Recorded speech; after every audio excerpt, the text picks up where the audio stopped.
buckets. From around the world to your backyard. Zuzu Radio. Welcome to Zuzu Radio. I'm your host, Bran, and I'm here with John Flaherty. John, thank you for being here. Really appreciate you. This is the first time we've ever met. It is, yeah, about 15 minutes ago. Yeah. I think something that people may not know is that I have sort of a neurotic tendency to scour the Bandcamp local tags and look for people who are, using your own words, sort of allergic to self-promotion. So I haven't heard anything about them. Yeah. And when I came across your music, I was just blown away. I was like, wow, this is really rich, dense, great songwriting, storytelling, and it spoke to the kind of music I make myself, which we were sort of talking about a little off air. So I guess to sort of start it off, maybe you could tell me a little bit about how music started in your life. Take me back to sort of square one. Yeah, definitely. I guess that my parents were both musicians. My mom is still a singer, and she sung in a lot of folk rock bands in the 70s. She still sings in choirs, and my dad was a bass player in bands around town in Buffalo. So I had a lot of musical influences, and I was just watching home videos of me as a 2-year-old, and my mom is constantly telling me to sing, children's songs. It was kind of strange. But yeah, I guess I got really serious about it when I was 14 or 15 and started making just home recordings with a 4-track, a Tascam 4-track, and yeah, which I still use sometimes. When you were getting started, when you were about 14 or 15, what sort of... I always am curious about the parental influence on our tastes, because essentially a lot of times it's delivered through, you're in the car, the radio's on, or your parents are playing their music for you, and you kind of sift out, oh, I like this, I like that. And then when you sort of cross the threshold into making your own, you have to decide what do I want to make, or what do I actually like that isn't theirs. Did you have a moment like that where you're able to sort of transition your taste? Yeah, absolutely. Yeah, and no, it's a really good question. I think there was a specific thing. My dad gave me a cassette tape of the Beck album Mellow and it's amazing, from 1994. It was his first major label album, but using the internet, I found out that for maybe 6 or 7 years before that, he'd been making his own little cassette tapes and giving them to people. And I listened to them, and they're, not that Mellow Gold is very highly produced, but these are just bedroom recordings. And I think that, it hit me like, oh, you can just do that. You can just make your own songs that, kind of suck, and they kind of sound bad, but like they're interesting. And to me, it was even better than Mellow Gold, his crappy little home recordings. Yeah, I definitely agree with that. There's probably a pretty long arc to the idea that as you're starting, you've got to write a lot of bad songs before you write some good ones. So many. And even now, sometimes you got to write the bad ones to get them out. But I'm curious, as you got started, were you putting together sort of collections of songs? Were you doing one-off things? When was the moment where you made something where you're like, oh, I feel like I want to show this to people. I feel proud of this. Yeah. I guess, I did. I made little, cassette dubs of an album with 7 songs on it called 7 Songs, and started showing it to everybody. And at, 15 through 17, I had a great deal of self-confidence, a delusional amount of self-confidence, I think. So I would play little open mic things, just me and a guitar. Was there a moment when the self-confidence drained away? Yes. Yeah. Well, I think it happened gradually. I don't know, maybe, in my early 20s. I guess we should say the reason that I was able to speak your words about being allergic to self-promotion is because I was trying to rope you into playing a show. Yes. And we were talking about how, that's not really your interest, not really your thing. And now hearing you say that you were at one point sort of adamant about being on stage, it does make me curious. You know, was there an implosion of some kind, or It's funny. It's not one thing. I guess I just gradually. I don't know. Yeah, I don't feel like I'm that unusual. I think most people are probably more willing to put themselves out there when they're youngsters rather than the old age of 33. Yeah, there's something also to be said about the enthusiasm of your friend circle at that age, where you put stuff out and people are like, wow, he does music, this is cool. Yes. Then you're 33 or 39 and you put something out and your friends are like, I'm sorry, I'm taking care of the baby right now, or I've got to work a double, sorry, I can't check it out. Yeah. So that kind of changes the dynamic a little bit. It's true. Yeah, that's a good point. Yeah, there is a kind of community that you have when you're 17 that is helpful for getting out there. Yeah. Definitely. And so you made your 7 songs cassette, and now I'm familiar with what you have on your Bandcamp. Is there a period in your music that isn't published, or a time where you were just kind of working things out? Yeah, definitely. I guess I always have been writing and recording songs since I started, but in a non-systematic way and not consistently. And I think it wasn't until, I think maybe the pandemic that I felt like I wanted to, start taking it more, I don't know, seriously is the wrong word, but really wanted to try and make things that sounded really good to me. So I don't plan to release any of the 4-track recordings I have, from the 2010s, but they exist, yeah. Yeah, and it was what we sort of talked about, like a stepping stone towards where you are now, or knowing what sort of fidelity you want to get out of your recordings. Yeah. And I also want to just touch on the idea that off-air you mentioned you've never played in a band before. I've never played in a band, I guess, unless you count one or two sort of just one-off performances assembled for a particular thing. But I've never had the experience of being with a group of like-minded musicians. Yeah. That's really interesting because being a talented songwriter, it's really exciting to see other people lend their identity to what you've made. Yeah. And so I feel for you there. I want you to have that experience sometime. Yeah. But maybe this is just the beginning of that sort of journey, because this whole podcast is kind of about connecting the community in a way to ideas and maybe processes that they wouldn't normally reach for themselves. And so we're going to talk a little bit about your song, Sorry You're Sick. And hopefully this conversation can sort of be of interest to anyone who's trying to build their own song.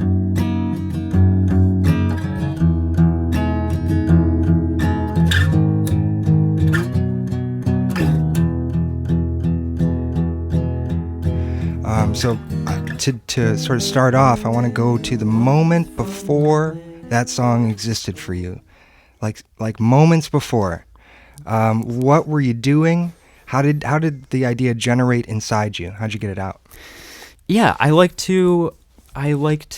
guess my goal when I'm writing lyrics is for the stresses to line up in the right place and for it not to make me cringe. And that's the best I can do. But there were, I love writing songs about bad, sort of messed up relationships, and I think I tried to do that with Sorry You're Sick. But I guess there were sort of two inciting things that were happening around there, where my dad was getting sick, and I think at the time I was worried that he was I don't know. This is a difficult thing to articulate, I guess. I worried that maybe he was sort of playing into the sick role a little bit. He'd been chronically ill for his whole life, and around him were assembled sort of a team of people constantly worried about his health. I was the primary one, and sometimes in the dark part of my mind would wonder, is he really as sick as he's pretending to be, or rather as he's claiming to be, or is this some kind of performance? And I guess I was worried at the time about that, because that's something that I feel like I've done in my dark moments. It's, I don't know. Sometimes you just want people around you to show that they care. And in this case, I was very wrong. He actually had cancer and died subsequently. But yeah, I guess, so the first two lines of the song are stolen from a Ted Hawkins song called Sorry You're Sick. What do you want from the liquor store? Something sour, something sweet, which is a wonderful song. He's like a folk blues performer from the 1960s. And I just like the idea of like a sort of a fucked up relationship where you have one party just, designing their whole life around caring for the other one. And that relationship is dark and twisted in a way that I thought would be interesting for a song. There's something in there too about, I sense you're kind of coming down on yourself a little bit for thinking this way at first. Bit, yeah. But perhaps there's this kind of phantom feeling that you want it to not be true. And so in a way, inventing a narrative where it could be not true is comfortable. I think you've hit it. I think that's a big part of it. Yeah, that's so hard, John. I feel for you, man. No, thank you. Yeah, it's okay. It's, time has passed, and you lose people and it sucks, but What do you want from the liquor store? Something sour or something sweet to fill your belly endlessly. I will buy you what you need. You won't be sick when you're here with me. Yeah, this from the outside, that first line is really interesting about the liquor store because it brought me in like so many different directions. The first thing I thought, I looked at the cover of the song and there's a dog on the floor, and I thought, the dog's sick. Oh no, it's about the dog. Yeah. And you don't generally buy your dog anything from the liquor store, so that kind of went out the window. And I started thinking, well, maybe it's sort of dealing with addiction, and you won't be sick when you're with me. Yeah, like that's it. Yeah. Right. Like I'll sort of, even if anyone else won't, I'll grease your wheels for you, so you can feel comfortable. But that, like you said, that's such a dark place to be giving into sort of like maybe the bad side of things to help try and balance the scale somehow. Yeah. Does that feel right? It does. Yeah. I think, again, just, I mean, the Ted Hawkins song from which the first two lines are stolen, are just about that, that pattern where you're just watching somebody, be really sick. And, I mean, if you're physically dependent on alcohol, like you have to have it or you literally die. So your partner, is sort of in this dark situation where they're helping you out and buying you what you do need. Yeah. Right. Enabling. So you're in a powerless position, and so you're sort of just grasping at whatever little bit of power you can have to change the situation somehow. Yeah. Well, maybe we can transition a little bit, because I want to talk about one of the main features in this song that really stood out to me was the way it almost has different personalities as you listen to it.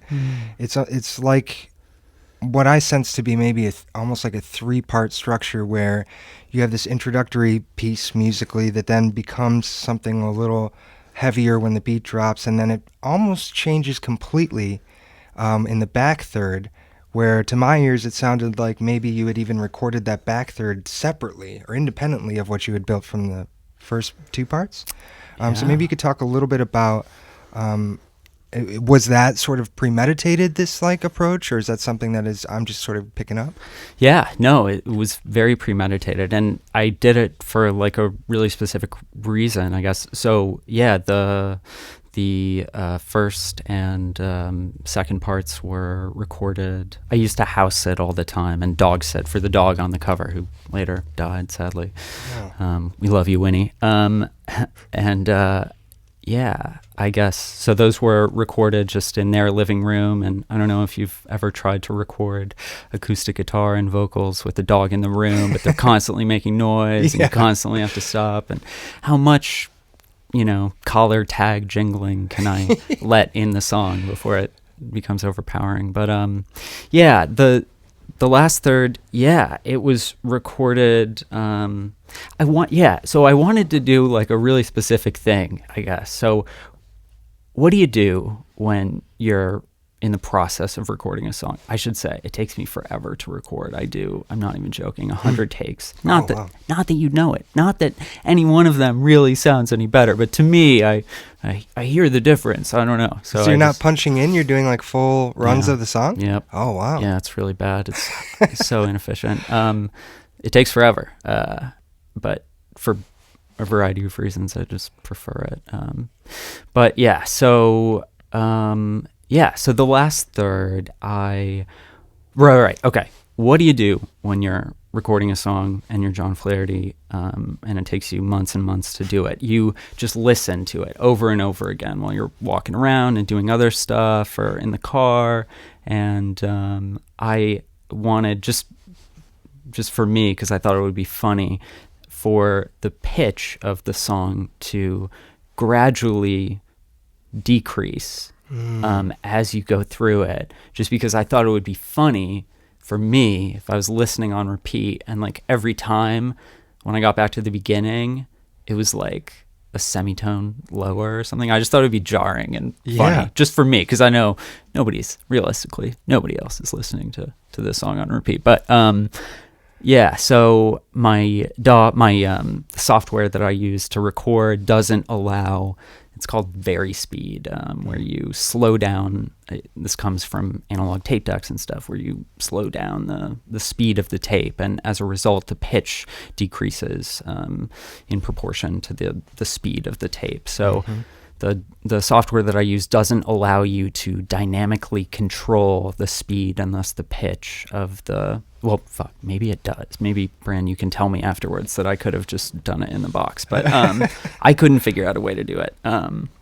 So, I recorded the last third onto my trusty 4-track and then just bounced it back to, my computer while just like with my hand on the varispeed knob, just turning it really, really slow. Oh, wow. So, and I didn't quite get it. There are points where you can hear that it's not a gradual change. It's a very, like, you can hear it drop.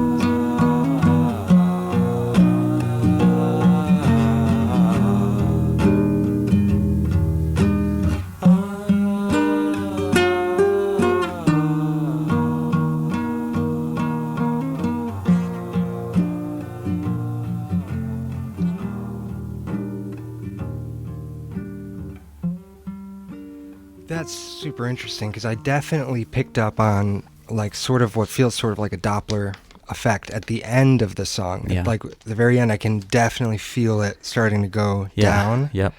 Wow. I love the combination of taking it out of the box and throwing it back in and manually adjusting that as it's going back. Oh, wow. That's super interesting. And maybe you could tell me, as far as thematically, this particular flourish, as well as the chords you chose, and sort of like, how are you generating the feelings that we're talking about surrounding your dad, sickness, victimhood, everything? How are you generating this, translating it into musical information? Like, what's going on for you with that?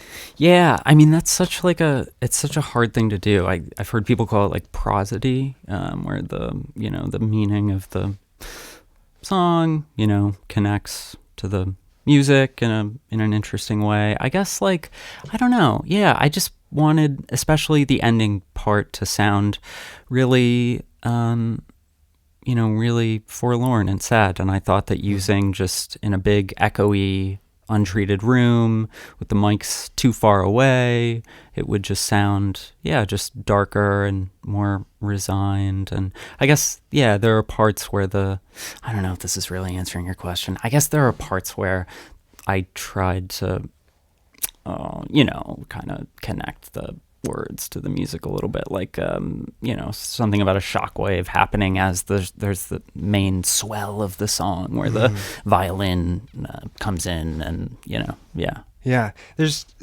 it's weird because I think that was a great answer because it's so difficult to answer. Subconsciously there's things happening and you're producing this piece, and you almost don't even know why it feels right, but it does.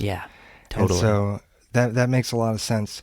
And in this, how about this 3 moves? Do you see the song in 3 parts? And so the last section, you, after listening to it, had come up with this idea that you wanted to vary speed down, right? In the first half of the song, when you've got parts 1 and 2, were those written together? Like, did you play that full take, or did you play the first part and then come back in and play the second part? And it's a good question. I believe that I actually did not record those as a full take. I believe that I recorded those as 2 separate sections, and I say that because I'm not even sure that there is acoustic guitar in that second section. I think it might all be electric. So I started with the acoustic, just stereo mic'd, and then 2 vocal doubles. And what was the question again? I'm sorry, Brent. No, it's okay. I think that what I'm trying to get at is like how the choices you made. Like, a lot of times I'll write something. Yes. And I'm not really thinking as I'm doing it. I'll put the song away. Time goes by. I go back maybe even years later and listen to it and go, oh my God, this is what I was making these choices because this is what I'm articulating. But in the moment, I was just too close. It was like, it's under your nose. Like, I can't see what I'm up to here. I'm up to something. And so I think it's just fun to sort of trace back the choices you made, and sort of, I'm trying to like pull out, was there intentionality, or was it like sort of just incidental? Like, I just reached for it and there it was. I see. Yeah. I think generally, I mean, I like songs that take a really long time to build. I like horror films that are just all lead up and no climax. The slow burn. Exactly. Yeah. So I like to just drag out, drums coming in for as long as possible. And I think in the first section and some of the quieter parts, there were points where I kind of brought in a really quiet electric guitar so it would feel like it was building to something, and then cut it out, trying to just build that tension for that big moment. I guess I can't say why. I just really like when that happens. It's just fun and I like it when songs go places, when they start somewhere and they go somewhere totally different. Yeah. There's a lot that probably is happening in the is it your limbic system? You're like having sort of fight or flight responses on like very like miniature levels where like, oh, it didn't do what I thought it was gonna. Now I'm like kind of like jarred into listening more closely. I'm like, wait, what am I actually perceiving? I find that really interesting. Helplessly, what more could you expect of me? Screaming your name in the parking lot, the loudest sound you've ever heard, a shockwave that engulfs the world. One thing that I noticed, and I had to ask, the first chord you hit, it's Stairway to Heaven, right? I didn't even know that until my cousin told me. Yeah. Okay. I mean, not that I learned how to play Stairway to Heaven when I was 14 or something. Like, I should have known that's what it was. Yeah. It feeds directly into what you're talking about, though, because you hit the first chord and I'm like, Stairway to Heaven. And then you're like off on a totally different direction. I'm like, oh, wow, that's so fun to hear something so familiar. Yeah. And then have a rug pull happen. Yeah. And the way you pull the rug is really interesting because you, like, in terms of music theory, I won't be able to articulate this, but you have like sort of a first half and second half to the way you play, and in the second half you're rooting like really hard, like you're kind of giving like this root note, these two different root notes after you've played kind of like more of a picked out thing. Totally. Yep. And to hear those two things like sort of ping-ponging off each other is really fun. Yeah. Did you always play the guitar part that way, or were you doing variations on it and figuring out how to get to that? It's a good question. I think that it came out pretty fully formed. Yeah, with the first part being an arpeggio, and the second half of those and we're just talking about the first section, as being power chords. Yeah, I think that was, Oh, that's really cool. Yeah. Knew right away. That was good stuff. Then I wanted to ask, and I got my answer off air, is the beat drops, right? Yeah. And it's like this moment of release, but there's no kick drum in the beat. Yeah. And it turns out you don't have a kick drum. I don't own a kick drum. I own a suitcase. I own a suitcase with a hole cut in it and a kick drum pedal attached to it. So could I have added a suitcase? I could have, yeah. But, You could have added a suitcase. yeah.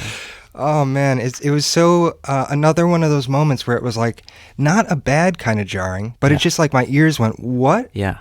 And I zeroed in a lot more because I don't know how it does this, but it hits really hard without the kick. I thank you for saying so. I will buy you what you need. I will buy you what you need. I will buy you what you need. You won't be sick when you're with me. You won't be sick.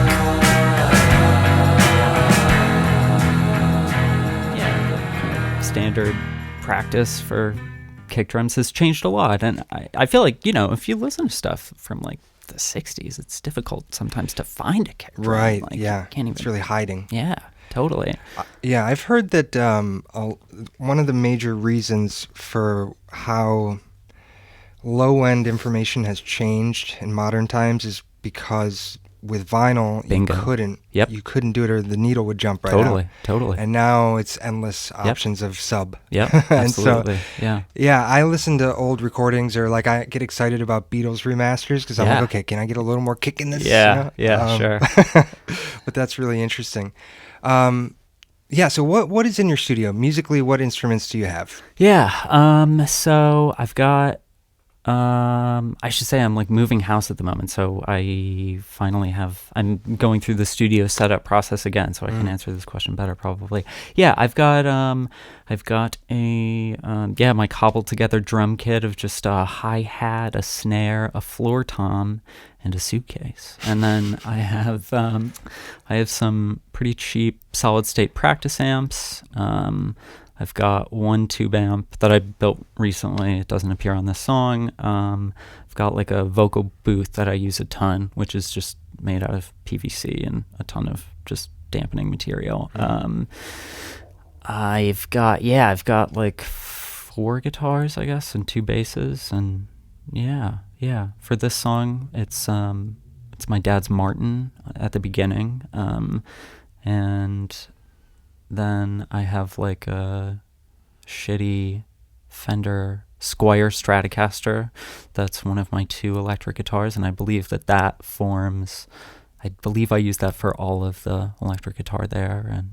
And aside from that, tambourine appears everywhere, and then the big one for me is violin. I use that all the time. Can't play it at all, but what I can do is I can make a drone. I can just put it on my lap, kind of like a guitar, and just play like a root and a fifth, and I'll just bring that in and out just for texture, and also because I love the Velvet Underground. And Yeah, I also really wanted to figure out how to play violin and have one. Yeah.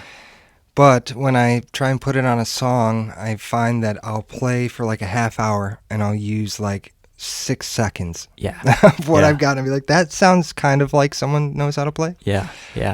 So I'm with you there. How about mixing? Are you mixing through monitors, headphones? What's your process? You do the car test? What's your thing? Yeah. Oh, I wish I had a process, Bran. I wish I had a process. No, sadly, I don't know. I'm a kind of a quiet person. I don't like making noise. And for long sessions, I mix weirdly primarily through headphones. I have 2 pairs that I use regularly, standard Sony MDR. I know they're really top end heavy, but I have correction software that I use. Oh, cool. Yeah, which is really helpful. And then I check through monitors. Yes, but my primary listening tool is headphones, and I kind of wish that I wish we could all just agree that nobody will agree with me on this, least of all you, but I kind of wish we could all agree that we all just decided to use headphones instead of speakers for everything, just because you get so much more control. You can pan things in very exact ways, and I don't know. Yeah. Yeah, I would almost, I think I'm going to agree. I wish that were the case, although I do see a little hole in the market for any time anyone's having a party. Yeah. Everybody's got to have headphones on. It's a problem. That might be a problem. We'll think about this. But no, I see the value. I struggle a lot with my mixes because of the different playback devices that you're dealing with. Yeah. I'll listen on my monitors. I'm like, this is rocking. Take it in the car. I'm like, where's the low end? Yeah. I put it on sometimes I'll do like Apple earbuds and be like, this is great. And then I put it on a Bluetooth and I'm like, this is terrible. Yeah. Yeah. So it's really difficult to find consistency across devices and still have it represent the quality and tone that you want. I got a question for you. Sure. Do you like? I agree with you entirely, but I worry sometimes that like it's a standard that we apply only to ourselves. Like when I listen to like an album that I love in the car, I'm never gonna think like, oh, there's no low end in this. Like I can't like. But when I listen to my own stuff, like it's painful sometimes depending on the playback medium. Yeah. I am with you. Yeah. Very much so. I there are times where I try and trick myself into like, I'm like, okay, this is my song. I'm listening like it's mine now. Yeah. And I still can't. Yeah. We talked about recording your own voice and how you just hear these imperfections that it's really hard for me. And I don't know, like I don't have this like self-confidence. I'm not brimming with that, so I lean towards what can I fix rather than this is great already. Yeah. And once you're in the mindset of what can I fix, well, it never ends, Totally, yeah. But there's never going to be a time where someone comes up to you and says, I love the way you compress the bass on that album. Oh my God, the compression was great. It's like that no one perceives it. Yeah. Especially non-musicians don't perceive it as anything other than a chunk of information. Yeah. They can't separate anything. So yeah, I think you're right. Yeah. We put ourselves through hell sometimes. Yeah. It is hell, but it's also you're forged in the fire, like you go through all this painstaking listening, and I feel like each time I do this with an album where I'm like really excited about it, I want it to be the best it can be, I save myself a little trouble on the next one by being like, I have one epiphany per album where I'm like, don't do that, Interesting. And then I can kind of like add them up and maybe save some time somewhere. Yeah. But I don't know. Can you tell me one of these epiphanies? One of my top secret tips for you is probably, and I'm a freak, but I have learned to hate compression. I'm like, get compression off of everything. I don't want any compression except on maybe the master bus. Like, I want things to glue together, but I don't want everything pumped, where it's like, this has no power. It's like loud, I guess, but oh yeah, I've taken it too far for sure, and sometimes I listen back and I think, what was I thinking? It's so hard to hear a compressor sometimes, so like you just want to make it so you can hear it. I don't know. Well, I should say, it's so hard for me to hear, so sometimes I feel like the only way I know if I'm using a compressor is if I just overdo it. Right. So, but yeah. That's a good way to learn what your taste is for the compressor, though. Is like push it all the way and then start backing it off and be like, okay, this is where it lands. I also think another thing that's really been super helpful for me in figuring out what's poking out and what's not is low volume and high volume mixing. So listening at very low volumes and very high. And right away you're going to tell in the low volume, is the vocal sitting right? And in the high volume, Totally. does it have a ton of S? Is there sibilance, Sibilance, problems? yeah. And in between that, when you're listening in the golden zone, Yeah. you don't hear either problem. Absolutely. And so that's maybe another tip. I don't know. That's good. Yeah, I totally agree with you about the low volume thing. It's so revealing. But I've never tried monitoring super loud for sibilance, but I will. Yeah. That's when you might notice the compressor really in action because it's bringing that S Yeah. sound like way up. Yeah, sure. Hey, speaking of instrument sibilance, we'll call it, when you're recording acoustic guitars, Yeah. how do you deal with the squeak? I don't. I Just say fuck it. I mean, they're pretty squeaky. I guess I do corrective EQ, and then there'll be times where if it's really bad to the point where it's really distracting, I will do just manual level automation. Yeah. And that I said this to you before. All I ever do is figure out how much I can rip off Elliott Smith without it becoming criminal. And I love like Roman Candle and Self-Titled, and they are just so squeaky the whole way through. So I've grown to accept it. But do you have any tips?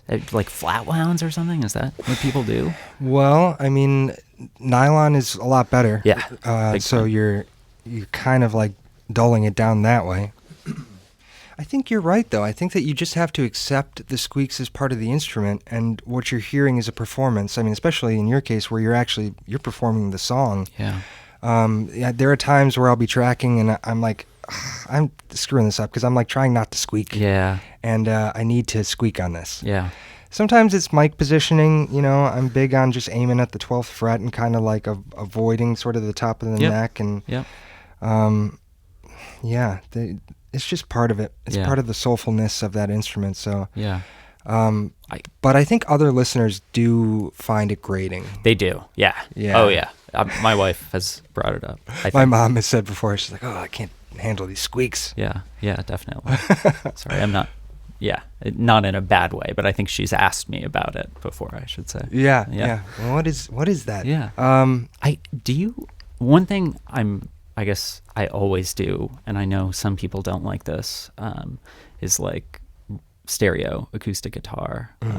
I guess I don't think on any of the songs that I've released there is a mono acoustic guitar, at least not on like the main guitar part. Do you mess around?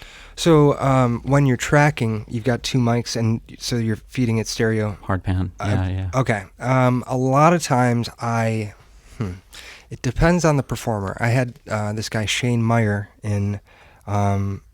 We've done 3 records together, and on the third one, we wanted to put a focus on like really not doing anything other than what we had to get the song together. Like Sure. a lot of times I would play a lot of stuff on it, and this time I was like, let me just play barely what I have to. Yeah. And so when we were in that mindset and he was getting ready to do the guitar, I thought, let's get the room. Let's get like the Yeah. real feel of you in the space performing. Yeah. And for that one, I think I did like 3 mics on it, and Really? did not actually double. Like what I usually do Yeah. is a mono Yep. and then 2 Yep, takes. hard pan. Yeah, sure. And I love that sound, and that's Do something you- I lean on a lot. I shouldn't say hard pan. You probably don't hard pan, right? I actually kind of do. You do? Yeah, I Wow. tend to do that, and sometimes I'm like, shit, why am I always doing this? But then I mean, if you can pan, you should, because you're creating space. yeah. And it's all about space, right? Yeah. How about spreaders? Do you use them? I used to a lot. Well, I guess there are different kinds. I occasionally use a spreader that uses like mid-side processing, and I love mid-side. I adore Alan Blumlein, the inventor of mid-side. He's kind of a brilliant hero of mine. Died in the 40s. But the other kind that I used to use a lot more frequently was just, it just cuts up the audible spectrum into maybe 10 or 12 bands, and then just selectively pans those. And for electric guitar, I kind of like that. And sometimes I'll when I I think even on this song I might have done this. I'll apply it to both electric guitar tracks and then do it inversely on one side than the other. So I'm like taking like whatever the bands are, like 2 to 3 kilohertz, and for the right guitar that one's panned left, but for the other one it's panned right. It's hard to explain, but maybe you... Yeah, I think I follow you. Okay. So you're inverting the spread. Yes. From one side to the other. That's really cool. Just for specific bands, though. Not for the entire recording. Yeah. Just for fun. frequency bands. Yeah. Yeah. I really like that one. It's just like a built-in Logic plugin called something. I don't know. What about you? Yeah. What do you... I mean, my whole thing is, if I can create space, I want to try and create it, because the whole game of mixing to me is about giving each piece room to breathe and still feel like it's connective. Totally. And you can do that in the stereo image, or you can do it in terms of frequency, right? That's kind of all you can do. Yeah. Right. Yeah. So you're limited in what you can do. And so whatever tools I have, I want to use them. And I feel like just recently it's become more of a point of emphasis for me as I'm looking at, I'm right now doing an album that's more of like a trap, like sort of pop, hip hop style thing, and have been studying, like Megan Thee Stallion or people like that, and listening to their mixes, right? Yeah. There's someone called, I think her name's Janelle Monáe. Her album Jaguar 2 was won the Grammy for Best Engineered Album. Okay. So I was like, let me hear what the Academy thinks of this as the best engineered album. Yeah. And it's the spacing on it is incredible. It's like got really cool sub that exists outside of the clarity of most of the information. So you're dealing with like the feeling of bass, which is really cool. Yeah. You've got the vocal that sits like very centered, but is like, has no harshness to it, because so much pop vocal now is air. Yeah. And I'm like, well, the air is kind of gone. Yeah. And it sounds really nice like this. And so it was sitting in a different place than vocals normally do. And I was like, wow, I really like that. Yeah. So as I've been studying more, I think my own habits are changing, and I'm really trying to create room. Like another thing that just kind of came across my radar is how to treat a bass guitar as 2 channels of different EQ information. So one is everything below 200 hertz, and the other is everything above. Yeah. The below I'll compress, the above I won't. Yeah. The above I'll spread, the below I won't. Yeah, of course. So you wouldn't spread that. Yeah. Yeah. You're like creating a texture to one instrument now gets like pulled across the whole mix. So whenever I can do it, I will. And same thing with like, reverb or creating any sort of room sound or room feel. Yeah. I like to try and incorporate that, but it's tough when you I think one of the reasons I've become so anti-compression is because it sort of robs the space in a way. And it's like squeezing the space. Yeah. And I'm like, I just want to breathe as much as I can. So I think that's sort of where I land on that. Yeah, sure. Right on. So as we're sort of wrapping up here, I guess one of my final questions to you is just what is next? What are you cooking up? What are your dreams for the future? What do you want to see happen?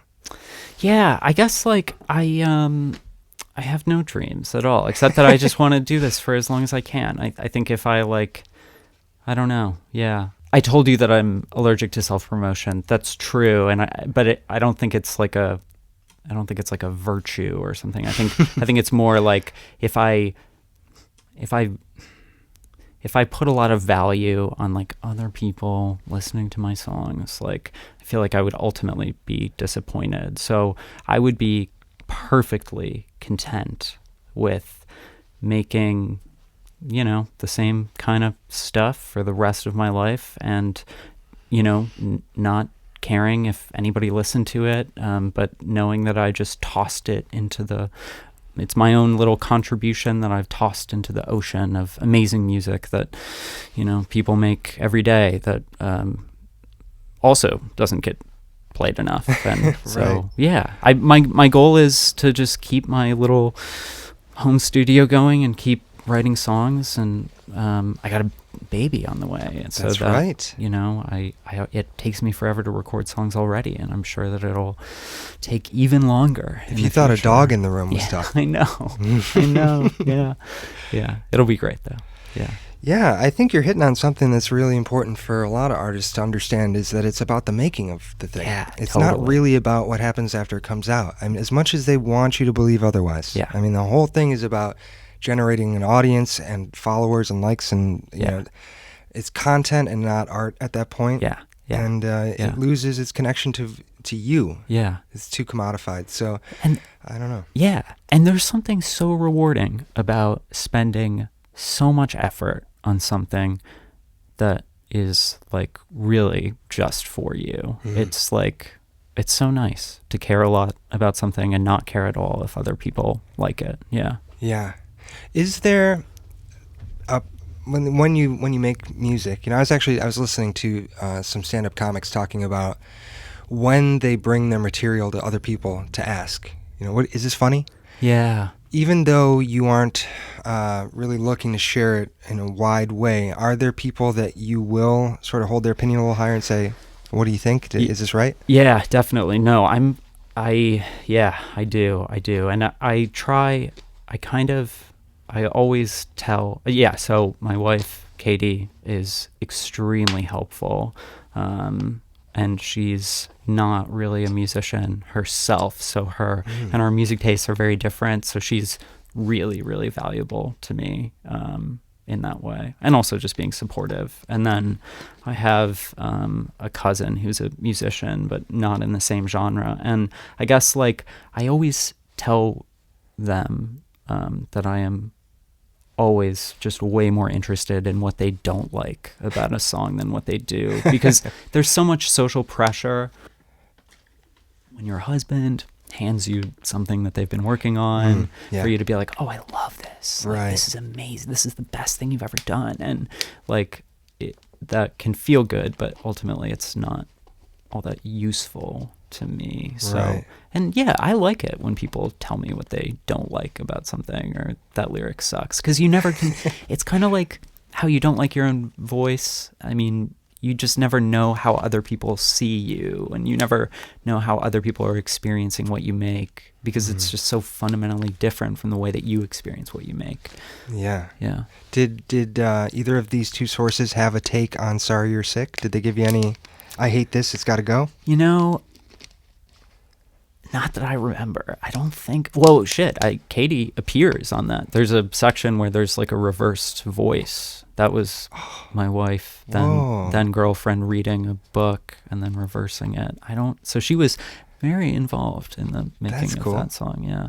Is that something that you were like, hey, can you do this? Or was she like, oh, maybe I should try this? Or I asked her to. Yeah, I thought that it needed transition between the second and the third. I was working with like bridging those, because they're very different sections. They're so different, yeah. One sort of funny thing, when my mom eventually heard the song, she was like, sorry, to be clear, Katie's reading is reversed. And my mom heard it and she told me like, John, you know, nobody's going to be able to really understand what she's saying. The only thing I got was the one part where she says, sorry, you're sick, which I thought was funny. It's kind of like the backmasking thing in the 70s where people thought like if you turned a record, you played it in reverse, you would hear like satanic messages. Paul is dead. Yeah, exactly. Yeah.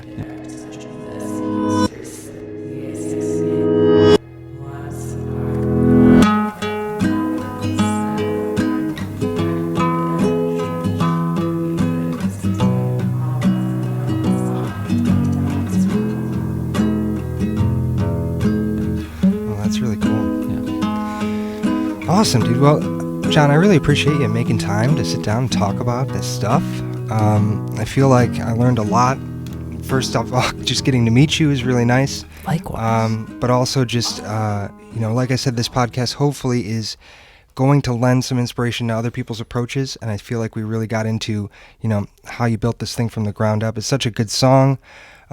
Just so you know, since this hasn't really been done before, episode 2, we're going to be feeding the song into what we're talking about a little bit. So hopefully we can kind of reference some of those parts. Totally. And, maybe you'll see this huge influx of fandom.